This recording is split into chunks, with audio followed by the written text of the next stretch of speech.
Thanks to President Trump, every child born between January 1st, 2025 and December 31st, 2028 is eligible to receive $1,000 from the U.S. Treasury to fund their account. Parents, guardians, and even nonprofits can then contribute up to $5,000 per year. Employers can also contribute up to $2,500 per year per employee. President Trump believes there is no better investment than investing in our nation's children. If you are a parent who maximizes contributions to your child's Trump account, its projected value could reach nearly $1.1 million by the time your child turns 28 years old, based on average historical stock market returns. Safe to say the Trump accounts will give a substantial head start to position the next generation for a brighter future. Good afternoon, everyone. Thank you for coming today. I apologize for the delay. I was once again with the president. He and I were both reviewing the newly released surveillance footage from FBI in the Savannah Guthrie case on just this heartbreaking situation with respect to her mother.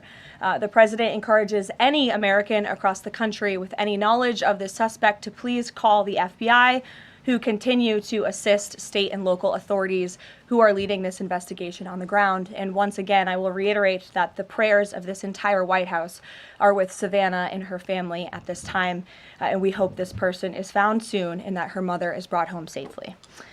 President Trump has a very busy week ahead, so I will begin with some scheduling announcements today. Tomorrow here at the White House, the president will host Israeli Prime Minister Benjamin Netanyahu for a bilateral meeting. The remainder of the week will be focused on energy and deregulation. Tomorrow afternoon, the president will hold an event in the East Room to tout clean, beautiful coal as America's most reliable and affordable energy source, especially during periods of peak demand, just as we saw during this most recent winter storm, which impacted hundreds of millions of Americans. The president will discuss how clean, beautiful coal is not only keeping the lights on in our country, but also driving down the cost of electricity across the country as well. Additionally, on Thursday, President Trump will be joined by Administrator Lee Zeldin to formalize the rescission of the 2009 Obama-era endangerment finding. This will be the largest deregulatory action in American history, and it will save the American people $1.3 trillion in crushing regulations. The bulk of the savings will stem from reduced costs for new vehicles, with the EPA projecting average per vehicle savings of more than $2,400 for popular light-duty cars, SUVs, and trucks. This is just one more way this administration is working to make life more affordable for everyday Americans. Overall, these groundbreaking actions from President Trump will drive larger economic growth, create thousands of good-paying jobs, expand manufacturing, increase consumer choice, and improve affordability for millions of families and businesses.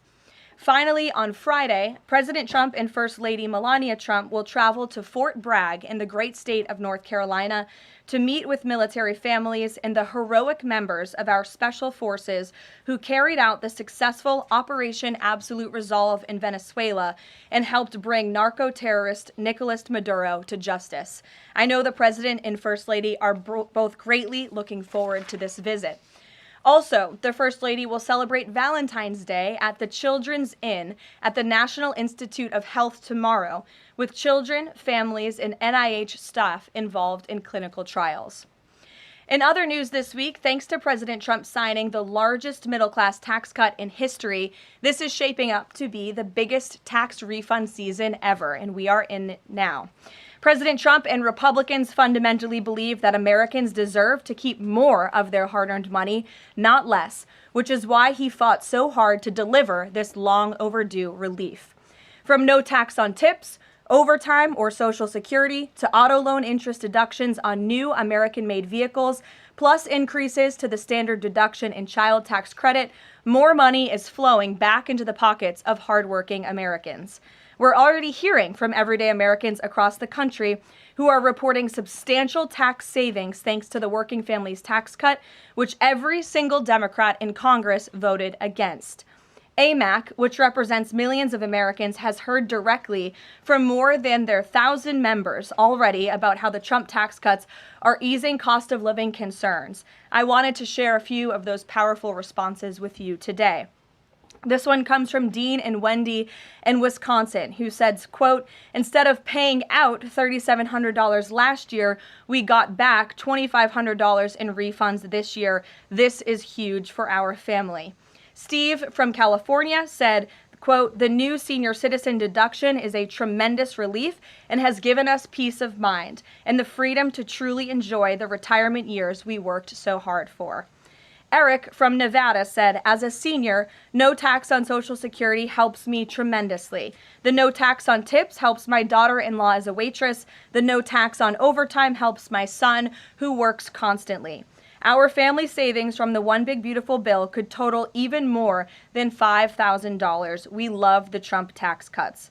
These are just a few positive examples of the everyday Americans that President Trump's tax cuts are uplifting. We'd love to hear more from the American people across the country who are benefiting from the working families' tax cuts. The White House is also pleased to share that parents across the country can now officially apply to open a Trump account for their child. In order to apply, parents can visit trumpaccounts.gov and fill out the IRS Form 4547. These Trump accounts are special investment accounts aimed at providing American children with a jump start on building wealth for life. They have all the tax advantages as a traditional IRA account, but are specifically tailored to build wealth the moment a child is born. Thanks to President Trump, every child born between January 1st, 2025 and December 31st, 2028 is eligible to receive $1,000 from the U.S. Treasury to fund their account.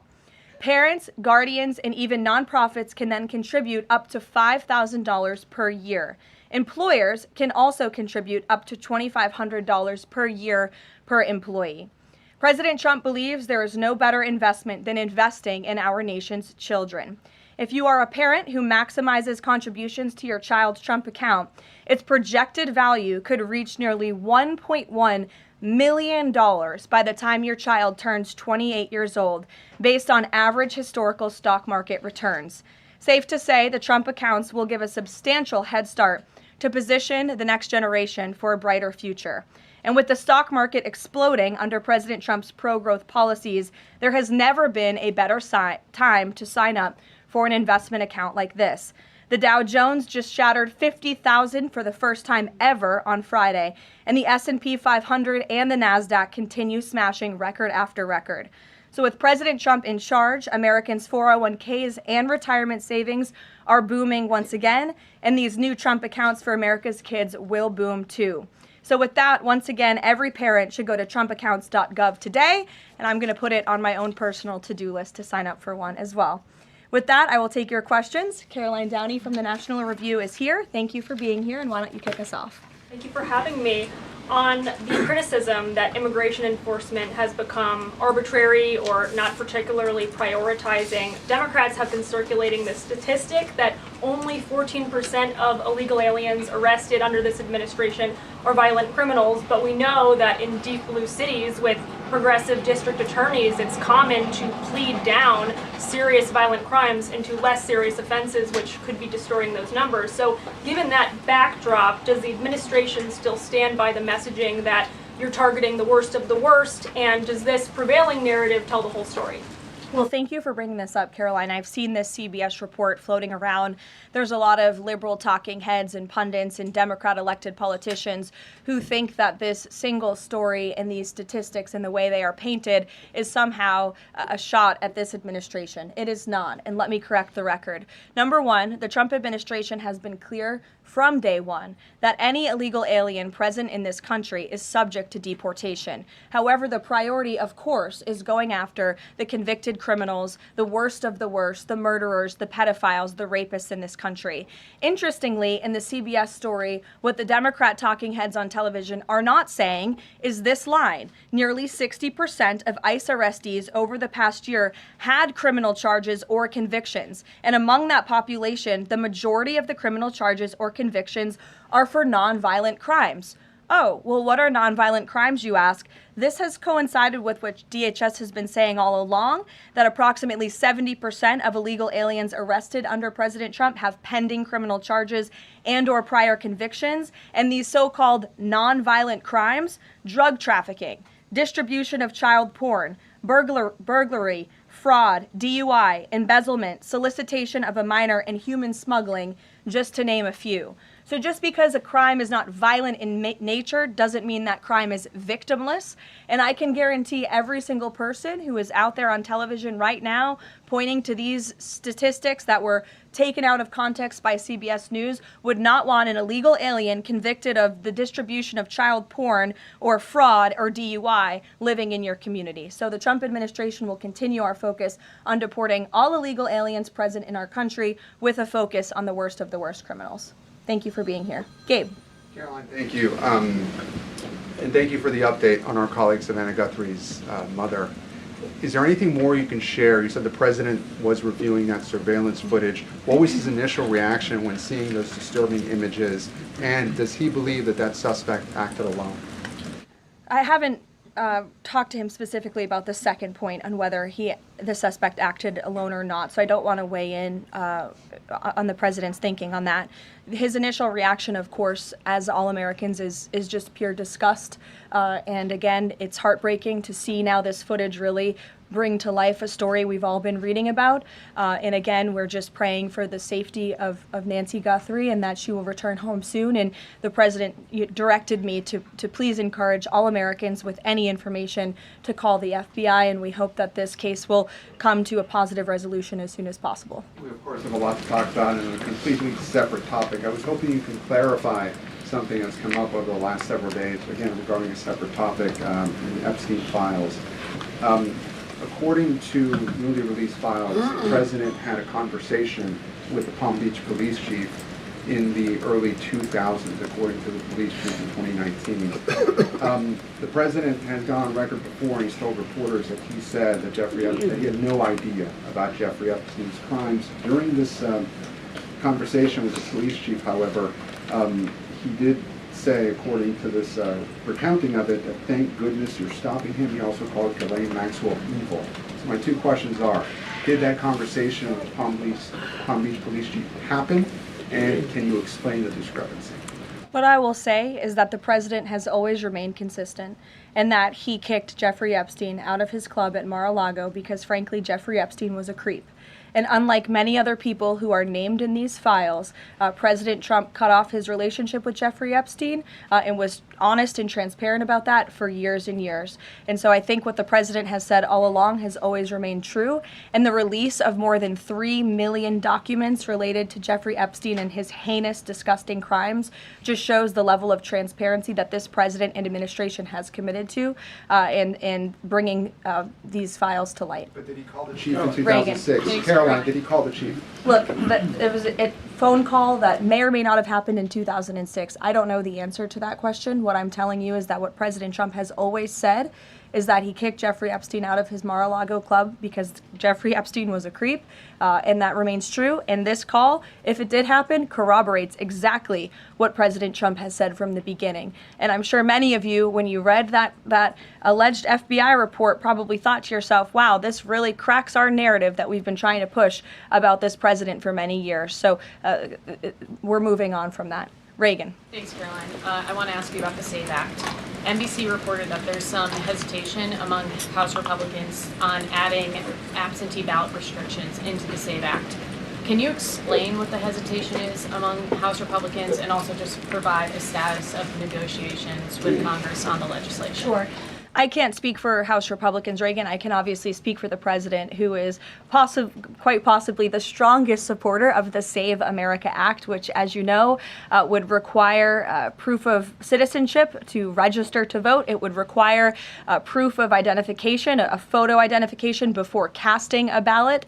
And it would also ensure that there are exceptions made. I think that's what you're alluding to with these conversations with House Republicans for reasonable requests, of course, for our military for individuals who are disabled and cannot make it to the polls. Those are reasonable, common sense things that I believe House Republicans are discussing amongst themselves. But as for the president, he's been very clear. He wants House Republicans and Democrats, too, if they were politically wise, to pass this legislation, for the Senate to pass it, to send it to the president's desk so it can be signed into law. Follow-up, I'm wondering when the last time the president spoke to Leader Thune was, and if he discussed using the standing filibuster to pass legislation. The president has given his position on the standing filibuster. As for his most recent conversation with Leader Thune, frankly, I'm not sure. I do know they speak very frequently. The president's in constant communication with both Leader Thune and the House Speaker, Mike Johnson. Stephen, I see we switched up our seating chart. Your direct line of sight now. Congratulations. Thank you to the Correspondents Association for recognizing the New York Post's reach. I've got two questions for you, one about the Guthrie case and then another about infrastructure. On the Guthrie case, does President Trump have a warning to the culprits here about what would happen to them, what federal consequences they would face if they do not release Nancy Guthrie unharmed? I think anyone who was involved in this depraved crime, this abduction, of course, we want to be seen held to the fullest extent of the law possible. And on infrastructure, can you explain why President Trump asked Chuck Schumer to help him rename Penn Station and Dulles Airport after himself? Why is he interested in having his name on those two buildings? And why are the Gateway Tunnel funds the proper point of pressure to get that to happen?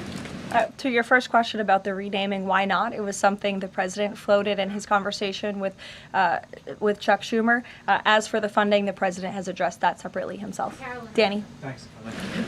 Today, the vice president's account posted and then deleted a tweet about the Armenian genocide. And then last week, President Trump's Truth Social account posted and then deleted a racist video about the Obamas. And the White House again blamed that on a staffer. I wanted to ask you, does the White House have a social media problem at the moment? Do you have an auto-posting problem that's leading to these mistakes? No. As for the Armenian tweet that you're referring to, I would just refer you back to the White House's message that was issued on Armenian Remembrance Day, and there's been no change of policy at this time. Mary? Thanks, Caroline. When the president goes to Beijing in the spring, does he have plans to try and advocate on behalf of Jimmy Lai, who was just sentenced to 20 years yesterday? This is something I've heard the president advocate for, both publicly and privately. I had the honor of being in that meeting with President Trump and President Xi in South Korea that took place, and this was brought up by the president himself. It is important to him, and he looks forward to visiting China in April. Go ahead. Thanks, Caroline. So some Republican lawmakers from Nebraska have said they're worried that the Argentinian beef executive order will sideline some American ranchers. How will the Trump administration make sure prices go down for consumers without harming those ranchers? Of course. Well, both things can happen at the same time. That's the president's belief. He wants to see prices come down. In fact, I just overheard him on the phone with Secretary Rollins. They were talking about something different, but he's always saying we got to make sure that prices continue to come down. As you know, Secretary Rollins successfully did that with respect to egg prices. Beef prices are coming down slightly, and the president wants to see that continue. He believes that a minor import to the country with cattle might be a short-term solution with respect to bringing down prices, but of course protecting our American cattle and rancher industry is a priority for the president, and he's in touch with those stakeholders. We've had them here at the White House a few times in recent months to discuss this issue directly. John. Thanks a lot, Caroline. Yesterday, the president on social media threatened to block the new Gordie Howe Bridge, which would connect Detroit to Canada. This is a bridge that was fully paid for by Canada. It used American labor to construct it. It used American steel to construct that bridge. The president in 2017 was actually in favor of this bridge, part of a joint statement that he put out when he met with the Canadian Prime Minister. Why has the president changed his mind as it relates to this bridge? I think the president was very clear and direct in his truth, John, but just to reiterate, the fact that Canada will control what crosses the Gordie Howe Bridge and owns the land on both sides is unacceptable to the president. It's also unacceptable that more of this bridge isn't being built with more American-made materials, even more so than what President Barack Obama committed to with the Canadians at the time, at the start of the project.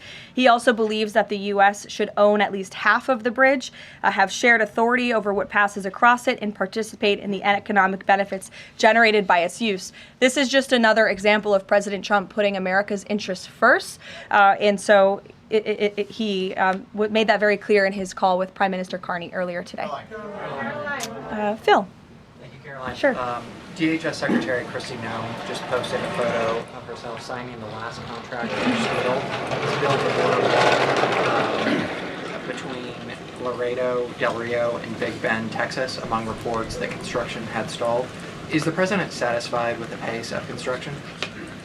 The president wants to make sure that the full border wall is built as quickly as possible, of course. I know this is a priority for him dating back to 2016, and so absolutely he wants to ensure that the border wall is built under budget and ahead of schedule is how President Trump likes to view building projects, and that includes the border wall. Satisfied with the pace of construction thus far? I think the president is never satisfied. He always wants to ensure that things are moving along as quickly as possible, but I know Secretary Noem is on it, and she's doing a great job. Thank you, Caroline. You're welcome. Sure, go ahead. Thank you. Charlie. On the Nancy Guthrie case, is the president satisfied with the federal and local investigation so far? And has there been any more contact from the White House or the president with the family? I don't think anybody will be satisfied until this case is brought to a close and until Nancy Guthrie is returned home safely with her loved ones. And about the White House contacts, has the president contacted the family since? Not since that initial phone call. Sure, Tamara. Thank you. The National Governors Association is removing a meeting with President Trump from his agenda because only Republicans were invited. Is the White House reconsidering inviting Democrats, or do you think Republicans are still going to show up? Like, where does that stand now? No, look, I just spoke with the president about this. It is a dinner at the White House. It's the people's house. It's also the president's home, and so he can invite whomever he wants to dinners and events here at the White House. I believe Governor Moore was invited last year, and he did not show up to the dinner last year. Nobody reported on it. But again, the president has the discretion to invite whomever he wants to the White House, and he welcomes all those who received an invitation to come. And if they don't want to, that's their loss. And on Ghislaine Maxwell, is the president going to rule out a pardon for her in her testimony deposition yesterday? Her legal team seemed to be making a case again for a pardon from the president. Again, this is not something I've discussed with the president recently because, frankly, it's not a priority. He's focused on many of the issues that the American people are dealing with and providing solutions to those issues. So I haven't spoken with him recently. Last time we did speak about it, he said it's not something he's considering or thinking about. Go ahead, Bloomberg. Thanks, Caroline. Secretary Litnick today was testifying on the Hill, and he said that he had visited Epstein's Island in 2012 with his wife and children, and that's after he said that he had cut ties with Epstein, and Justice Department documents show that he was in contact with Epstein through 2018 over messages. So does the White House stand behind Secretary Litnick right now, or given what he has said today, has there been any shift in how the White House is viewing Secretary Litnick's performance? No, Secretary Litnick remains a very important member of President Trump's team, and the president fully supports the secretary. I will just point out that there are a lot of wins in the news this week that people in this room have not asked about because you continue to ask questions about the same subject, so let me point them out for you. Again, on Friday, the Dow shattered 50,000 for the first time ever. This week, the American Society of Plastic Surgeons came out in opposition to gender mutilation surgeries for children. They are the first major medical group to do so. A federal appeals court today, nobody asked about that, just upheld the Trump administration's policy of detaining illegal aliens, validating the strong measures that have driven illegal crossings to historic lows, and sent a crystal clear message that under President Trump, if you enter the country illegally, you will be detained and removed. The murder rate, again, not a single question about this, has plunged to a 125-year low as crime falls across the board, thanks to President Trump's crime crackdown. We also saw this week national median rents have fallen to a 4-year low following 6 consecutive monthly declines, and mortgage affordability has surged to a 4-year high. Home ownership is the core foundation principle of the American dream, and I will repeat that mortgage affordability this week surged to a 4-year high, but not a single of mention of that in this briefing room today. And again, this came out last Friday, but for an unprecedented 9th straight month, there were 0 illegal border crossings crossings at the southern border. So we're going to get back to business. The president is very busy today, and you will see him all tomorrow at the event in the East Room touting his administration's energy policy. Thank you.